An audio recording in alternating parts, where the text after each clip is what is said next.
আর এই ষড়যন্ত্রটা যদি মোকাবেলা করতে হয় সত্যিকারের ইসলামকে, এটা আমাদের কাবা শরীফ যেটা বাইতুল্লাহ শরীফ, সেটাও কিন্তু একটা স্ট্যাচু, আমরা সেখানে শ্রদ্ধা নিবেদন করি। তারপরে শয়তানকে যে আমরা পাথর নিক্ষেপ করি, সেখানে কিন্তু শয়তান থাকে না, আমরা সেখানে আমরা ঘৃণা প্রদর্শন করি।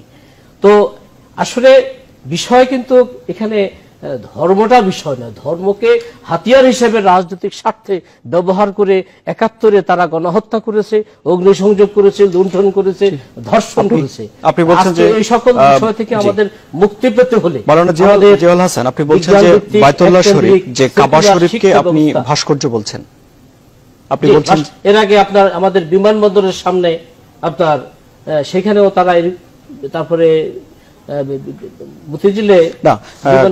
যে বাইতুল্লাহ শরীফ কাবা শরীফ তো একটি ঘর, আপনি ঘরটিকে আপনার ফেনীতে শহীদ মিনার যে আমার প্রশ্নটি আপনার কাছে, আপনি বলছেন যে বাইতুল্লাহ শরীফ বা কাবা শরীফ হলো একটি ভাস্কর্য, কিন্তু এটা তো একটি ঘর, আপনি এটাকে কেন ভাস্কর্য বলছেন? সরি, আপনি বলছেন যে বাইতুল্লাহ শরীফ বা কাবা শরীফ একটি স্ট্যাচু, একটি ভাস্কর্য, এটা তো একটি ঘর। এখানে কি হয়, হাজরে আসওয়াদ থেকে, এই যে হাজরে আসাদে আমরা চুমো খাই, আমি 14 সালে হজে গিয়েছি।